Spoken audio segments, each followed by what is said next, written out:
Tayo po ay maniglohod sa ating panalangin.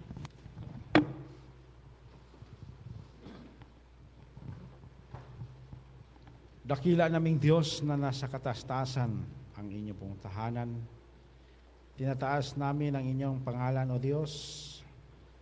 Sa mga oras na ito, kami po tutuhod na lumuhod upang amin pong hihingin ang inyo pong pagpapala sa bawat isa sa amin, O Diyos.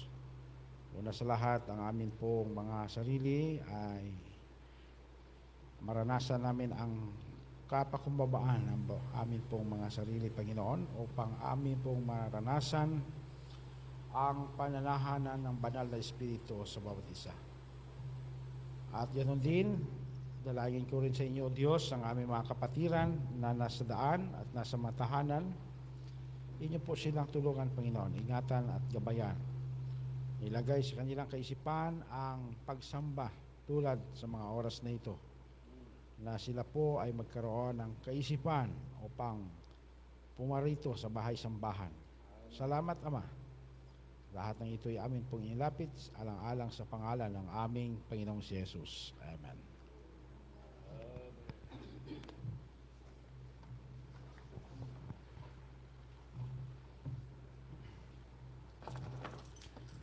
Ayan, isang magandang gabing namang muli sa ating lahat, mga kapatid.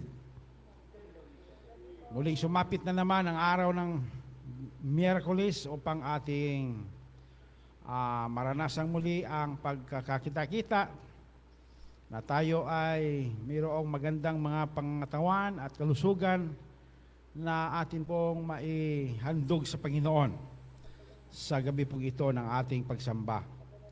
Sumari po bang ating kamayan ng ating mga kapatid upang tayo po ay makaranas ng sigla at kasiyahan, kapayapaan. Yan.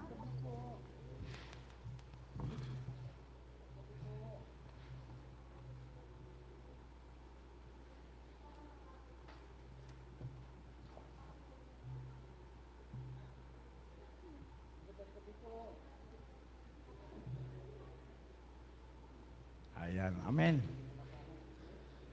At least tayo po ay nakakangiti, mga kapatid, na ngiti ng katuwaan, no? So, sa ngayong gabi ng ating pong pagsamba ay ang pagkakasunod-sunod ng ating sundang programa.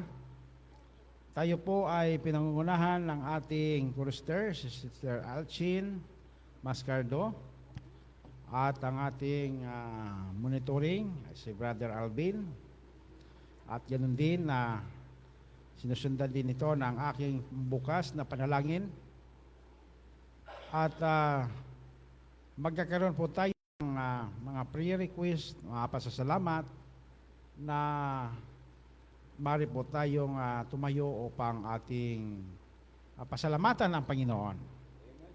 Okay? So, bago tayo tutuloy sa ating susunod na mapapakinggan. Okay, so ating pong isunod ang ating mga espesyal na panalangin at ating pong mga pasasalamat. Mayroon po kayong mga panalangin sa Panginoon, atin pong babanggitin.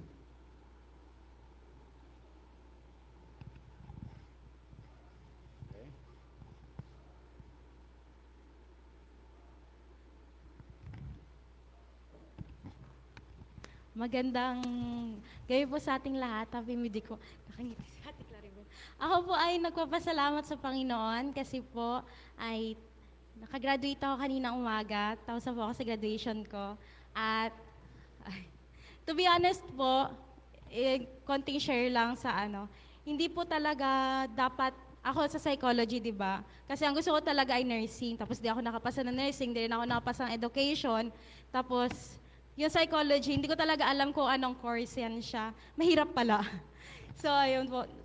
Praise God po talaga kasi hindi po ako tumagal or sumobra ng years sa college. Sakto po talaga ang pag-graduate ko. Kaya kahit na hindi ko alam yung psychology, ay tinulungan pa rin ako ng Panginoon. Yun nga po yung every year, kada tapos po talaga ng SEM, nagpe-pray talaga ako sa Panginoon. Kasi nga, di ba, ayoko ng psych. Pero natutuwa ako sa lesson kasi nga maganda siya talaga, pang character development. Tapos po, every year talaga nag-pray talaga ako sa Panginoon. Sabi ko, Lord, kung hindi po talaga para sa akin yung psychology, ibagsak mo po ako sa isang subject. Kahit isang subject lang, mag-shift po talaga ako sa education kasi gusto ko talaga mag-edoc.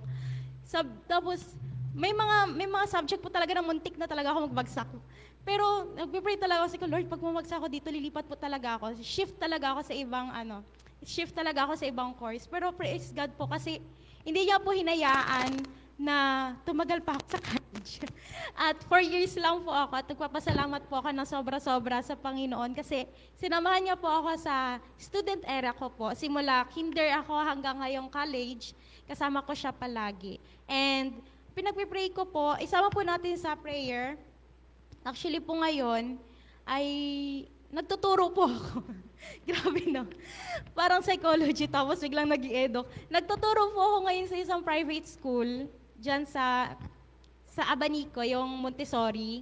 Nagtuturo po ako ngayon doon at pag-pray po natin na kung ito po ba talaga ang kalooban ng Panginoon para sa akin. Kasi yun nga, may mga offer po na tumatawag na gawin ko yung pinag-aralan ko talaga. Pero dahil nauna yung Montessori, parang sabi ko, baka ito talaga yung binigay sa akin. Pag sama niyo po ako sa prayer niyo na sana, tama po itong tinataha ko talaga. Ipakita sa akin ng Panginoon na tama po itong, or kung may iba pa siyang decision para sa buhay ko. Yun lamang po. Thank you. Ayan. Yan ang isang kabataan na talagang simula sa kanyang first year college hanggang sa nag-graduate ay talagang kanyang ipinaglaban ang prinsipyo ng kanyang pananampalataya na sinunod niya ang Panginoon. Purihin ang Panginoon, mga kapatid. Amen. Ayan. So, mayroon pa kayong mga isama sa ating panalangin? Okay, si Sterioli.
Okay.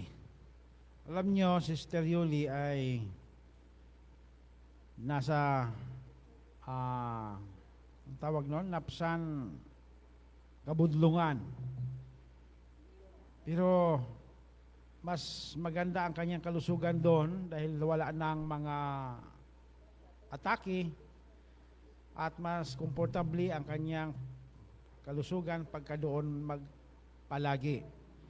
Kaya di tayo magtataka na sila ay minsan na lang natin dito makakasama. Subalit, habang si Sister Yuli ay nagpapagaling sapagkat pinoproseso ng Panginoon ang kanyang lubusang kagalingan, panalangin din natin siya. No? Yan. So, sino pa ang mayroong mga pasasalamat? Mga prayer requests. Ako ay nagpapasalamat din, mga kapatid, na bagaman na sinumpong na naman ang aking asawa sa kanyang sakit at nakaraang mga gabi ay nagdamag kaming walang tulog. Talagang haba ng kanyang oras ng pagsusuka. So, kahit na madaling alas 12 pa ay naglalaga na ako ng herbal gamot para mapainom. Ako'y nagpapasalamat sa Panginoon na nakarecover na siya at nakatulog na kagabi at siguro ay papunta na yan sa pagiging normal ulit. Salamat ako sa Panginoon na medyo nangangamba na naman ako, pero hindi tulad noon na parang talagang pati ako ay nagpapanik dahilan sa nasasanay na rin ako. So, ang akin ay nagsikreto na akong panalangin sa Panginoon habang painom ko siya ng mga gamot na aking pong nilalaga. So, sino pa mga kapatid? Okay, wala na? Si Brother Ray. Patuloy natin mga kapatid isama sa dalangin itong aking may bahay dahil sa ang amin ang itinagal dito ay mahigit na kami 1 buwan sa pag-aasikaso lang ng kanya pong case sa kanyang karamdaman. So, lagi na lang din po kaming nananalangin at mayroon namang tugon ang Panginoon doon sa iba naming mga lakad at naisasaayos din namin ang lahat ng mga kailanganin. Ngunit ngayon mga kapatid, akin pong hilingin ang buong kongregasyon at sa Panginoon higit sa lahat na ang kulang na lang sa kanya ay ang schedule na lang talaga ng doktor kung kailan siya mai-schedulean kasi nakahanda na ang lahat niya na mga kailanganin para po sa kanyang mga requirements para sa operasyon niya. Pero ang pag-opera na lang talaga ang kulang. Ang doktor na lang po ang aming kinakailangan nga makakuha kami ng slots sa kahaba ng pila nga amin pong laging pinagbabaran doon oras araw-araw. Kaya mga kapatid, ngayong gabi atin pong isama sa dalangin sa Sister Ned sa kanya pong kalagayan. Ayan mga kapatid. So, wala na pahabol. Tayo po ay, ako ang uulitin ko ang atin pong mga idalangin. So, yung pasasalamat ni Sister Alchin sa kabutihan ng Panginoon na inilagay siya ng Panginoon sa eksaktong panukala niya. At ngayon ay nariyan siya ngayon nagtuturo sa Montessori. Montessori ba? At gusto niya na magiging tiyak na kalooban ng Panginoon.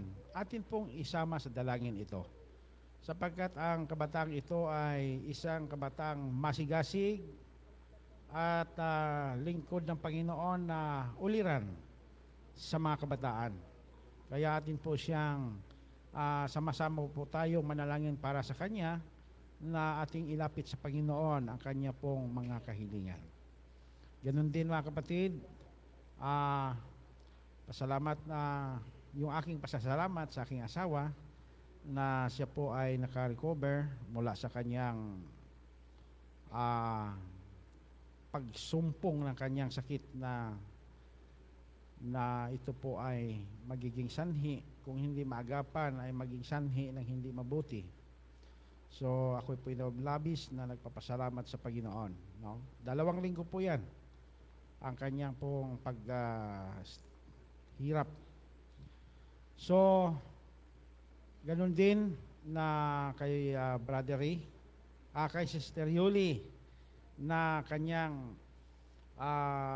pasasalamat din sa Panginoon na bagaman kanyang na hindi niya gaanong napaglingkuran ang kanyang departamento na napapangasiwaan ay Idalangin natin sa Panginoon ng kanya pong lubusang paggaling. Matindi din ang sakit nito mga kapatid. Pinakamalaking ugat ng puso ay mayroong bara. Kaya pag sumumpong din yan, talagang tinatawag din na dead of alive, no? Dead or alive. So medyo mahirap ang mga karanasan, pero dahil sa kabutihan ng Panginoon ay ito po ay nanatili sa atin ang mga buhay at tayo po ay nakapaglingkod sa Kanya. Si Brother Ray, yung kanyang Mrs.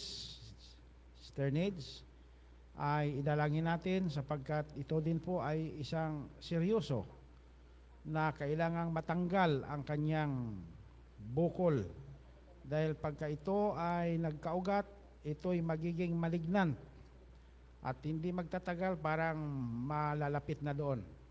Kaya dalangin natin na ang doktor ay mahanap nila sapagkat ang doktor ay hirap kunin ang kanyang presensya na matagpuan.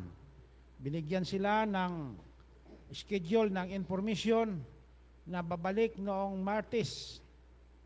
Sila ay pumila ng alas 5 ng madaling araw. Pagpila ay nasa pang 150. Pagdating doon sa eksaktong mga persona na makausap nila, yun pala wala ang doktor. Medyo nakakadiskuryo, pero ganun pa man ay binigyan na naman sila ng schedule ng doktor na panibago na yun daw ay matagpuan nila sa ganong araw at oras. So atin pong idalangin na yung kanilang doktor na ni-refer ni Dr.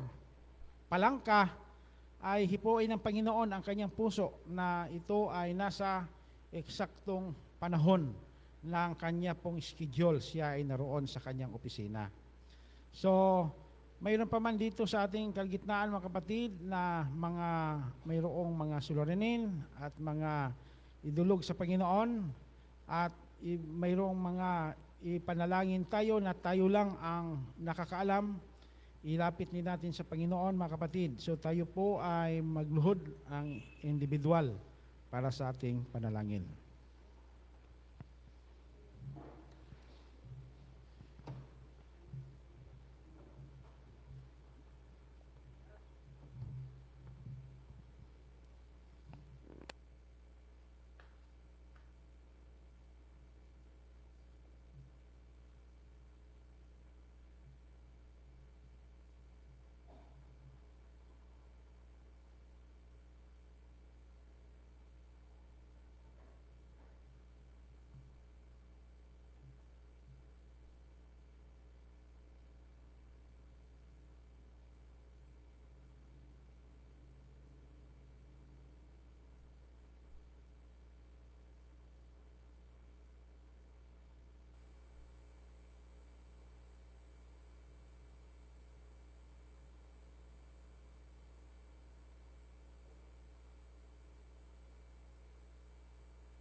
Okay? So sa pagpapatuloy ay atin pong tawagin ang ating mga magbigay ng minsay sa awit ngayong gabi. Ay akin pong tawagin ang isang tatay na sa baba, si Brother John Mascardo. At kami mga tatay ang magbigay ng awit, special song.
Lourdes.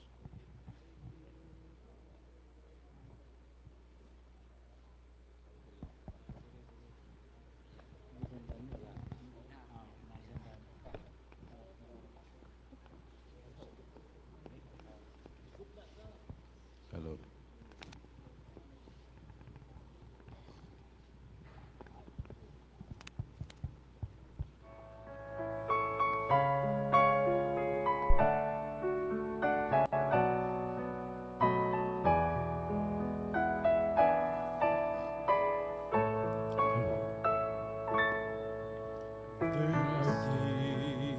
As we travel this earth, setting sun, that will set all the reason of man.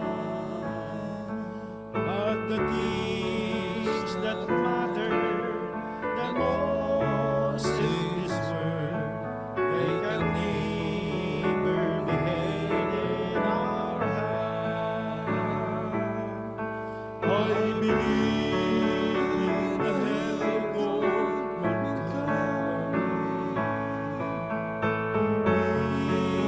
Whatever the cost, on with time I surrender, and death is no more.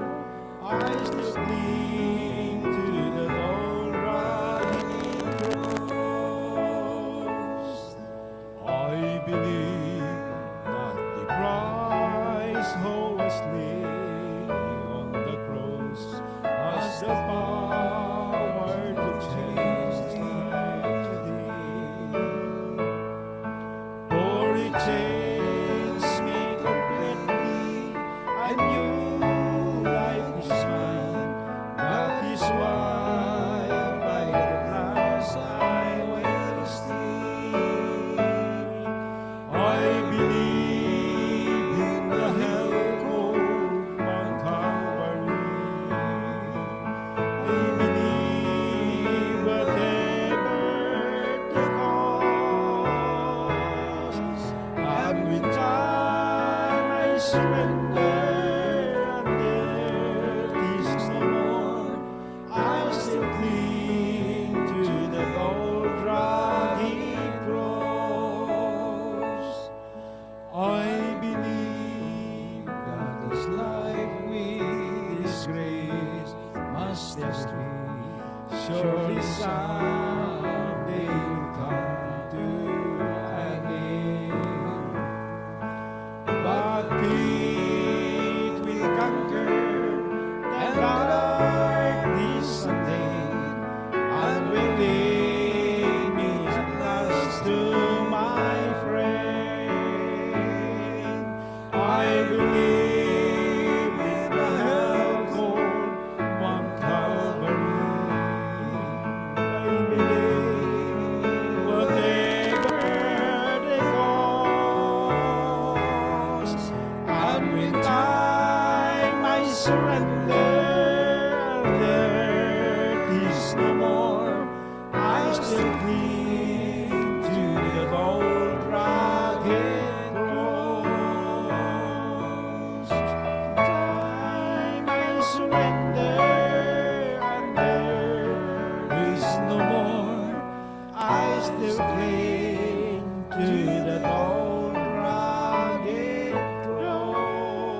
Maraming salamat sa mensahe ng awit, mga kapatid, ng mga tatay.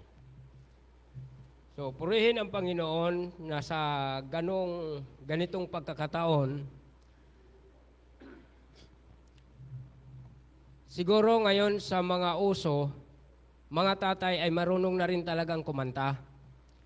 Dahil nasasanay na sa mga saang lugar, saang dako, kapag gustong kumanta, pagka nasa harapan lang ang susundan sa mga video okay, ay ang mga tatay natututo na talagang kumanta.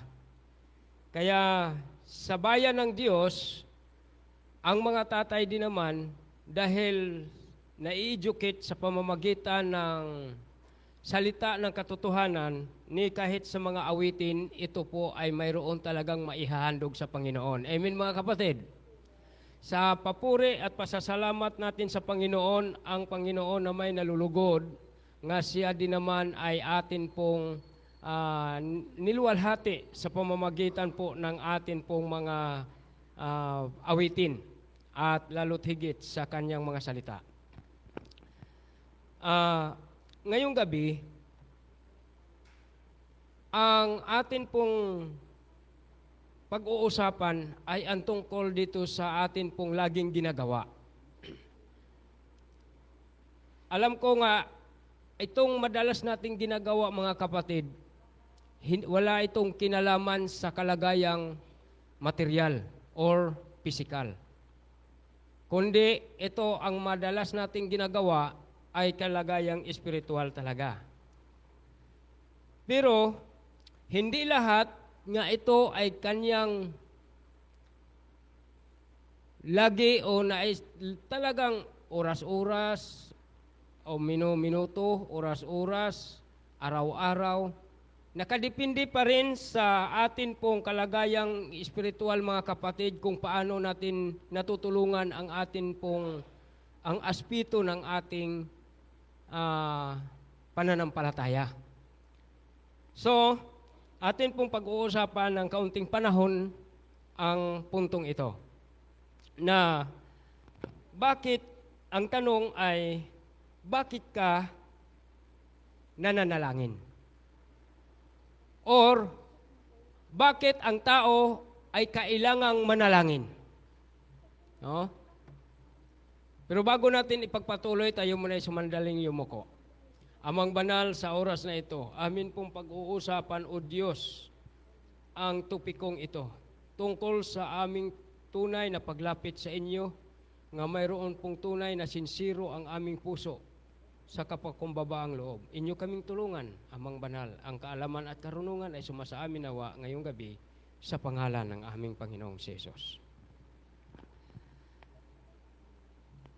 Ilan ba sa ating nga humahanap sa Diyos sa pamamagitan ng panalangin? At kadalasan, marami din talagang mga Seventh-day Adventist na lalo't higit sa mga oldest, yung mga umiidad na, at ang iba nga ay binibilang na ang kanilang mga taon sa kanilang pananampalataya. At lalo't higit ang iba ay mula pa sa kanilang pagsilang. Ang tawag doon ay born Adventist. Kaya sila ay mayroon po talagang sincero sa bawat pananampalataya na kanila pong natutunan, mga kapatid, ang paglapit sa Panginoon sa pamamagitan ng pananalangin. At marami din naman ang mga dumadalangin, naghahanap sa Panginoon sa pamamagitan ng pananalangin na parang hindi nakita o nasumpungan ang Panginoon. Marami. Ang inyong lingkod bilang sa na-assign kung saang probinsya na, saang dako, mayroong mga kapatid nga minsan ay lumalapit sa akin, sabi niya, kapatid, pag ako sa aking pagkaunawa, parang wala mang Diyos tumugon at sumagot sa aking panalangin. At higit sa lahat, yung nangyari talaga ng kanyang anak Sa iba naman tong pamilya, ibang perso naman ito, na ang kanyang anak ay namatay. Yung panganay pa naman niyang anak na minamahal niya, mga kapatid, namatay.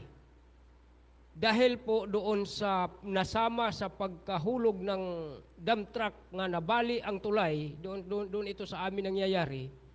Pagkatapos ay pagkabali ng mahabang tulay na buloso, na atras kasi ang hulihan yung nauna sa yung dam talaga niya ang nauna doon, at ang mga estudyanteng yun, marami sila nga nakasakay ay napasama sa pagkahulog doon kasama sa mga graba ba yun o yung pangtambak na putik ang ikinarga, at doon sila, mga kapatid, ang kanyang panganay na anak ang nakalang doon sa gulong ng dump truck. Sa madaling sabi, namatay ang kanyang anak. Noong panahon na yon ay Sabado, pero siya ay Adventist naman, pero binaliwala muna niya yung kanyang pananampalataya, mga kapatid, sa matinding pangangailangan, yung mahigpit nga pangangailangan nila. Siya'y nanagat, nangawil, doon sa tinatawag na sa Pacific, nga doon sa likod ng sa isla ng Dinagat Island, doon sila po nangingisda. Nagtatagal sila ng 3 araw. Pero hindi siya nakaabot ng 3 araw dahil nga nung araw ng Sabado na siya'y naroon nga nangingisda, ay ang kanyang anak, yun din ang pagkadisgrasya ng Sabado ng hapon. Namatay ang kanyang anak at siya'y sinundo doon sa lugar na kanila pong tinatambayan sa kanilang pangingisda, at siya'y umuwi. Pag uwi niya, mga kapatid, ang kanya kaagad na sasabi, walang Diyos. Kaya kung mayroon pa daw Diyos, sa kanyang balaging pananalangin ay dapat nailigtas ang kanyang anak sa napagkarami daw na bata, sa napagkaraming kasamahang sumakay doon sa dump truck na iyon. Ang kanya pa daw anak ang napili upang iyon ang ikakalang sa gulong ng dump truck. Ang sabi niya, wala akong Diyos nga nakikilala. Pero lagi siyang nananalangin, mga kapatid. Ang kanyang tatay ay siyang nung Berting, ay siya ang elder ng iglesia ng Diaz Church na kalapit din sa barangay ng amin sa Mabini Church. So alam niyo, mga kapatid, ganito po ang nagiging isang kahinatnan. Ang kahinatnan sa isang tao na bagaman siya ay laging nananalangin, pero ang panalangin ay mayroon din palang mga iba't ibang uri na pananalangin nga dapat nating masusundan, magagamit. Kasi sa kanyang mga panalangin, gusto niya nga ang kanyang panalangin, kung anong gusto niya ay ibibigay ng Panginoon. Anong tawag doon nga panalangin, mga kapatid? Kung sa ating ngayong katawagan, siguro matawag natin demanding. Parang pinapangunahan natin ang Diyos sa ating mga plano at hindi na natin binigyan ng kahalagahan kung ano ang plano ng Diyos para sa atin. Kaya kung anong gusto natin, ating hinihingi sa Panginoon dahil gusto natin. Pero pag hindi maibigay ng Panginoon, doon na po tayo nagkaroon ng pagtatampo. Maidaan lang sa ang katangiang ito, idadaan lang doon sa salita ng isang kapatid na parabagang ito ang magiging isang dahilan ng kanya pong pagka-backslide, ng kanyang pagtalikod sa kanya pong paglilingkod, mga kapatid. Kaya sa ganitong punto, huwag nating gamitin ang ating sarili nga tayo'y nagiging demanding sa harapan ng Panginoon dahil nga ang ating kagustuhan ay hindi yun ang kagustuhan ng Diyos. Kaya sa lahat ng panahon, ang sinasabi dito sa panalangin ito, sabi niya, strength and power through prayer. Mayroong kalakasan at kapangyarihan ang tunay na pananalangin. Pero doon sa nangyari na yon sa isang ama, simula noong kanyang binabanggit at nabitawang salita na sinabi niya, magmula ngayon wala ng Diyos. Wala na akong Diyos na kinikilala. Matindi ang kanyang pagtampo sa Panginoon, mga kapatid, sapagkat ang kanyang minamahal nga anak ay nawala sa kanyang pamilya. Naalis. So, aming dinalaw ang kapatid nating ito. Habang naroon kami, aming dinalaw, sinirinid namin madaling araw. Inaawitan namin. Pero naroon, mga kapatid, ang matinding sama ng loob niya sa Panginoon. Alam nyo, ito ang napagkadelikado. Kapag tayo mismo ang magdamdam sa Panginoon, mga kapatid, napagkadelikado. Bakit? Once na atin pong kinakalaban ang Diyos sa pamamagitan ng ating galit at ng atin pong pagkabigo, ang Diyos kailanman ay hindi pa rin lumalayo sa atin. Pero siya, ang banal na espiritu ay tumalikod at umiiyak. Nalulungkot. Dahil nga ang kanyang anak ay nagkaroon ng ibang kaugalian nga dati siya ay mayroong tunay na paglapit sa kanya, pero dahil sa kabiguan at hindi nasunod ang kagustuhan, tumalikod, mga kapatid. Sinasabi dito sa Santiago Kapitulo 4, ang talata ay 8. Draw nigh to God and He will draw nigh to you. Kapag lumapit tayo sa Diyos, siya ay lalapit din naman sa atin. So mayroon talagang mangyayari, mga kapatid. Nga kapag tumawag tayo sa Panginoon, ang sabi kaagad niya, sasagot ako.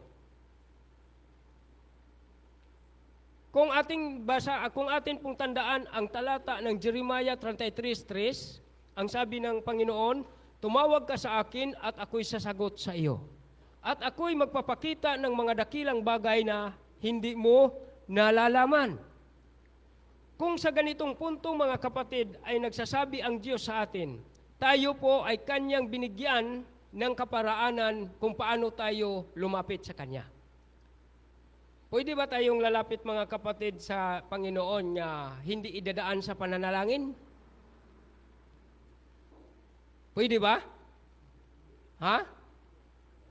Doon lang ba tayo lumalapit sa Panginoon sa panahon na tayo ay luluhod at manalangin, tatayo at manalangin, uupo at mananalangin, bago humiga ay manalangin? Yun lang ba ang paraan ng isang tao na mayroon pong tunay na ugnayan sa kanyang Diyos sa pamamagitan lang ng yung ganong mga sistema sa pananalangin, kahit nakatayo ka, kahit nakaupo ka, o kahit nakahiga ka, or nakaluhod ka? Yun lang ba ang tanging paraan nga makalapit tayo sa Diyos? Ha? Hindi, mga kapatid. Ang sabi dito, sa ating paglapit sa Panginoon ay sa pamamagitan ng kahit hindi ka pa nagbabasa ng Biblia. Pero dahil doon sa ating pagmimeditate, yung meditasyon, yung pagbubulay-bulay natin sa kanyang mga salita, ano yung iyong nababasa noong mga nakaaraang araw sa pamamagitan ng iyong pagsasaliksik ng Biblia, at mayroong 3, 4 na araw, 5 araw nga hindi ka na uli nakapagbasa ng Biblia, pero mayroon kang panahong inilalaan doon sa iyong mga nababasang talata at sa mga salita nga iyong naririnig sa pamamagitan ng iyong pagbabasa, at pagka atin itong pinagbubulay-bulayan mga kapatid, hindi lamang sa pamamagitan ng ating pananalangin, nakalapit tayo sa Diyos. Naroroon siya habang atin pong nagmimeditate tayo, ating binubulay-bulay ang kanyang mga salita. Kapag ka ikaw at ako ba ay nagmemorya, gimemorya natin mga kapatid itong awit 91. Panalangin? Panalangin ba yan o paraan ba sa isang panalangin sa ating paglapit sa Panginoon sa pamamagitan ng panalangin, itong ating gimemorya yung awit 91, 91? Habang ako'y nagbabike, karanasan ko ito mga kapatid. Nagbike ako ng tinatawag nga bike nga BMX at nagkataon nga naputol ang preno. Dumaan ako sa makitid lamang na daanan sapagkat ang daanan na yon, yung kalsada na yon ay nagkakanal-kanal. At doon ako dumaan sa daanan din ng tao. Pabulusok at mabilis ang takbo ng bike dahil walang preno. Natakot akong tutukod baka matuklap ang aking kuko sa mga bato. Nakita ko na lang na ang malaking kubra ay biglang sumulpot nga talagang tumawid sa aking dadaanan. At alam niyo mga kapatid, bigla kong nabanggit ang awit 91. Namemorya ko sa Cebuanong lingwahe, namemorya ko kasi yan mula 1 hanggang 16. Pagbanggit ko sa simula ng verse 1, tuloy-tuloy kahit napakabilis ang aking takbo kasi pabulusok mga kapatid ang bike. Kahit nagkabalang-balang ako sa aking pagpatakbo at naaapakan ng gulong ang malaking kubra, hindi ako natumba. Pagdating doon sa unahan, kapag bumagal na ng kaunti ang takbo ng bike, at doon mga kapatid, natuloy-tuloy ko pa rin ang pagmemorya ko sa awit 91. Natapos ko at hanggang sa verse 16, hanggang sa 16. At ang punto dito ay, ako ba'y lumapit sa Panginoon sa mga panahon na yun ng aking panganib? Kasi noong paglabas ng ulo ng kubra, yun din ang aking pagdaan na mabilis ang takbo ang aking takbo dahil pabulusok nga at wala akong preno. Nakiramdam ako mga kapatid, baka ako'y natuklaw ng kubra kasi yung ulo talaga ng kubra ang nahagip doon sa gulong ng unahan na bike. Pagkatapos ay ang aking paa nagasagadsad pa doon sa gusto kong itukod, hindi ko maitukod-tukod dahil nag-aalangan ako baka masugat naman ang aking paa. At doon ang ulo at ang liig ng kubra doon humampas sa aking binti. Noong nakahinto ako mga kapatid, nakikiramdam ako kung mayroon bang ibang sakit o mayroon bang sakit nga aking maramdaman sa kanan kong binti kasi ito ang ito ang nahahampasan ng ulo ng kubra. Pero wala mga kapatid, nakikiramdam lang ako kung mayroon ba talagang sumakit o kumikirot man lang. Kahit nakahinto ako mga kapatid, doon ko nasasabi ang Panginoon, kahit sa ganun ang aking kalagayan, naroroon siya. Kaya ang tanong, pagka tayo'y nagbubulay-bulay sa kanyang mga salita, tayo ba'y nakalapit sa Diyos? Tayo ba ay atin ba siyang naluwalhati? Atin bang naluwalhati ang Diyos? Ang sabi ni Mrs. White sa early writings mga kapatid, nga kapag ka ang bayan ng Diyos ay mayroon pong taimtim at tunay na paglapit sa Kanya, hindi lamang sa pamamagitan na ikaw ay pumupuri sa Panginoon dahil ikaw ay umaawit. Hindi lamang sa pamamagitan ng iyong paglapit sa Panginoon dahil ikaw ay nananalangin, kundi doon ang pinaka maganda at pinakamainam sa paningin ng Panginoon sa Kanyang bayan, nga ikaw at ako'y lumalapit sa Kanya sa pamamagitan ng ating pakikinig sa kanyang mga salita. At ating aariin nga sa panahong yun, nasa harapan natin ang Diyos habang ating pinagbubulayan ang kanyang mga salita, mga kapatid. Kaya, doon sa pananalangin, may kondisyonal. Marami sa atin na nakasubok ng nananalangin nga hindi umabot, hindi umabot sa paglubog ng araw. Ang atin pong hinihingi ay natugunan, ibinigay. Ang inyong lingkod, mga kapatid, maraming beses itong nakakaranas sa mga ganong karanasan.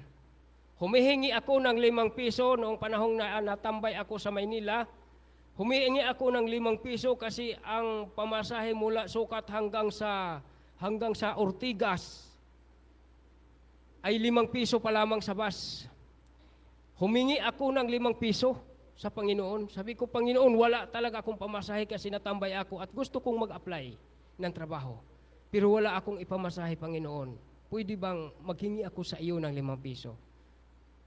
Nanghiram ako sa aking kaibigan nga nung dati ay siya ay nagiging sa kasama-kasama doon sa grupo ng mga hold-upper, grupo ng mga adik. Humiram ako, ang sabi niya, bro, pahiramin kita pero idalangin mo munang manalo kami sa basketball. Kapag nananalo kami sa basketball, kahit 10 maibibigay ko sa iyo. So naghintay ako, mga kapatid, doon din ako nag-abang ako sa kanilang paglalaro ng basketball at naghihintay akong manalo sila para ako'y makahiram at ako'y makapamasahe. Pero alam niyo, mga kapatid, nabibigo ako roon. At habang ako'y nabibigo kasi sila'y natatalo at wala siyang maipapahiram sa akin, ako'y nananalangin na muli. Doon sa whole court, ako na lang isang naiiwan. Nananalangin ako, mga kapatid. Sabi ko, Panginoon, kailangan ko talaga ang aking ipamasahe upang makasumpong ako ng trabaho. Ang aking mga magulang, nangangailangan din sila ng naghihintay sila ng aking maipapadala nga maitutulong sa kanila. At wala akong maipapadala dahil wala akong trabaho. Tulungan mo ako, Panginoon. Sa taimtim kong pananalangin, nag-iisa lang ako sa whole court na yon. Noong aking nakita ang ipo-ipong hangin, parang winawalisan ang buong court ng basketballan. Parang winawalisan. Lumilipad lahat ng ang kayang ilipad ng hangin. Pero isang pagkakataon nga habang sinusundan ko sa aking tingin ang umiikot-ikot na hangin, mga kapatid, yung tawag ay ipo-ipo. Umiipo-ipo siya hanggang sa nagliliparan na yung nagliliparan ang iba. May isang kanang plastic nga yung balot ng ice candy nga nadaganan ng bato nga hindi nakalipad. Hindi siya lumipad at natangay sa hangin, hindi. Sabi ko, bakit yan lang kaya ang isang plastic ang hindi talaga lumipad? Nga hindi naman sa kalakihang bato ang nakadagan sa kanya. Pero alam niyo, mga kapatid, nilapitan ko yun. Noong nilapitan ko, kasi hindi kalayuan sa tindahan, paglapit ko, mga kapatid, ay ang nadagana, ang natabunan pala doon sa plastic na yon, may ibang kulay. Sabi ko, ano kaya yan? So nilapitan ko, mga kapatid, doon kasi sa Manila, sa Sukat, kapag ignorante ka, kadalasan doon makikita mo mayroong mga itatapon niya pira, parang pain ba? Tapunan ng pira ang iyong dadaanan kapag nakita mo at dinampot mo, bugbog ka o di kaya mamamatay ka. Ganon ka critical ang lugar ng aming natirhan. So, nakita ko yung natabunan ng plastic na hindi nakasama sa paglipad ng malakas na ipo-ipo. Pag tapat ko doon, mga kapatid, tiningnan ko, yumuko ako, tiningnan ko. Ang tindira naman nga siguro dalaga o may asawa na yon, ang babae, sa tindahan, ako lang din ang pinagmasdan niya. Kasi ako na lang ang nag-iisa sa basketballan court. At ako ay kanya ding minasdan, baka di ko alam anong isip niya, baka ang isip niya sa akin, masama ang aking mga plano. Kasi ako na lang nag-iisa doon eh. Noong aking tiningnan, yumuko ako, tiningnan ko, sabi ko, alanganin blue, alanganin violet. Sabi ko, ano kaya to? Noong aking kinahig sa paa ko, hinawi ko yung bato at yung plastic. Paghawi ko mga kapatid, pira talaga. Sabi ko, ay uso noon ang hanggang ngayon nga mayroon pang mga plea money. Sabi ko, parang plea money man. Pero nagkunwari lang ko mga kapatid, ang kamot-kamot ng ganyan sa paa ko, diretso ko na ginampot, diretso ko pinasok sa bulsa ko, diretso ang lakaw ko, ang lakad. Kasi kung mapansin ako doon sa mga ibang mga tambay at ako lang minasdan mga kapatid, nga mapansin nilang may dinampot akong pira, hahabulin talaga nila ako. Kasi magiging isang, aariin nilang ito'y isang pain lamang at aking dinampot. Noong pagdating ko na sa kalsada, tiningnan ko, dinukot ko yung bulsa ko. Tiningnan ko ang aking nahawakan nga pira. Pagtingin ko mga kapatid, hindi lang pala 5 piso ang ibinigay sa akin ng Panginoon sa araw na yon. Hindi lang 5 piso, kundi 100 piso. Imposible. Kaya sabi ko, Panginoon, salamat. At noong panahon na yon, ako agad ay nakaalis at nakapag-apply ng trabaho. Sa puntong ito mga kapatid, ang sinasabi kanina ay may kondisyon ang pananalangin natin. Sino sa atin ang nananalangin nga parang ating kinukondisyonan ang Diyos?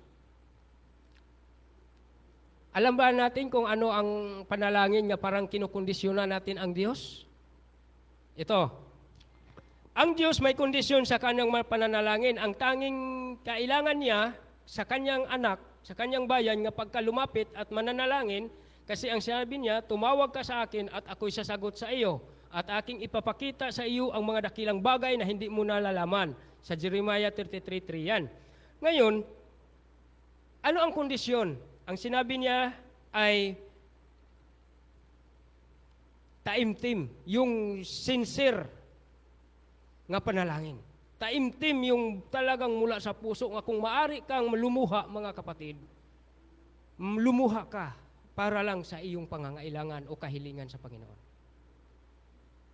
Pero ngayon sa kadalasan, kahit saan tayo mananalangin at may mananalangin, marinig natin. Magiging sa bahay, sa pagkain man, sa harapan ng kainan o saan man, ang panalangin ay ganito. Panginoon, kung, tandaan ha, kung mayroon kang nasumpungan sa amin ng sa aming kasalanan o mga pagkukulang, kami ay iyong patatawarin. Sa ganitong uring pananalangin mga kapatid ay ating iisipin. Minsan narinig ko kaya sa paliwanag ni Pastor Cas.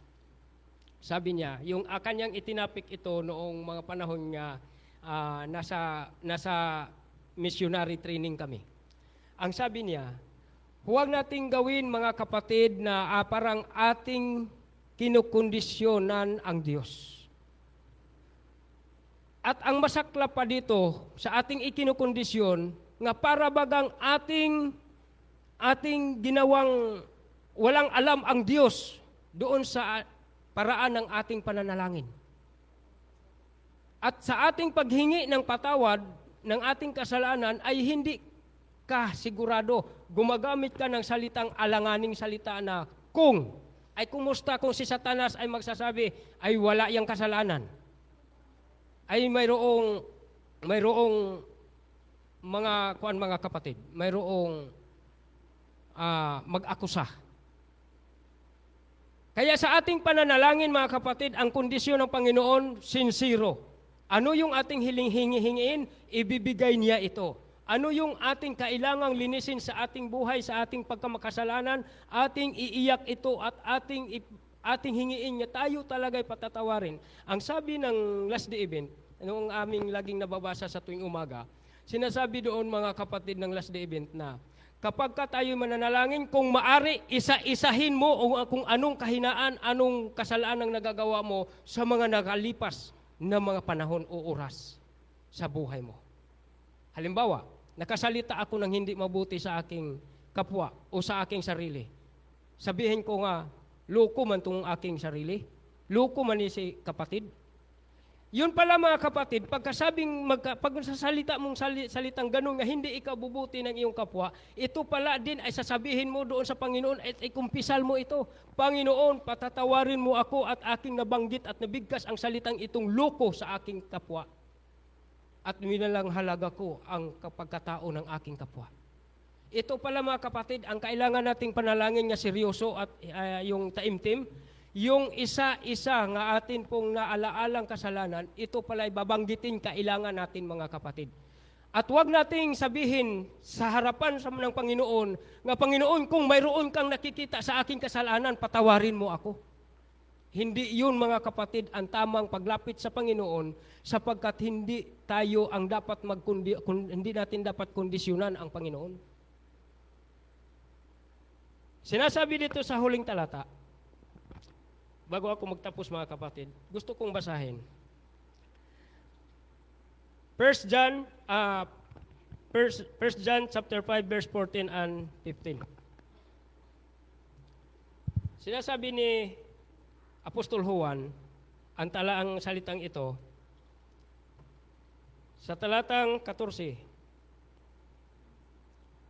At tinitiyak natin sa Kanya na pinakinggan niya ang ating mga dalangin.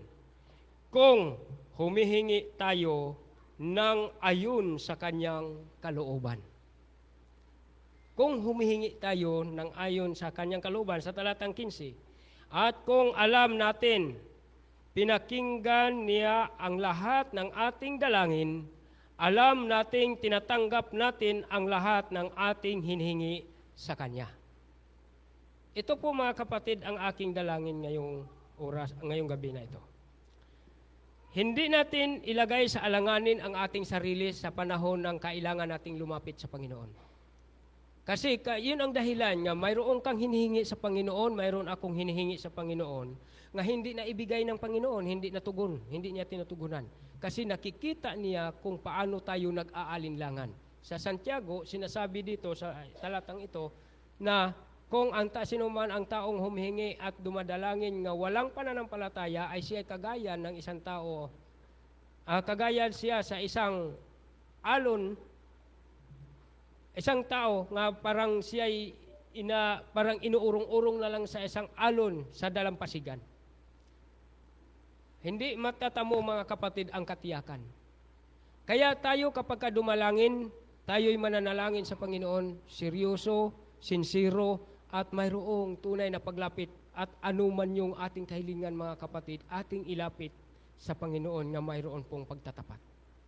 Sa gabing ito ang aking dalangin nga ang bawat isa sa atin ay mayroong tunay na paglapit kay Kristo.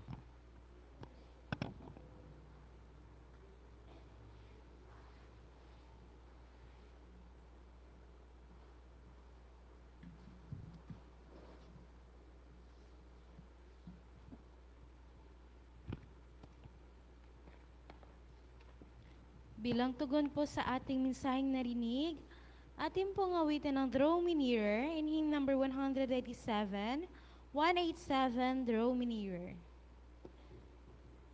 Ngayon niyo po ang lahat na tumayo. Faith.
Manalangin.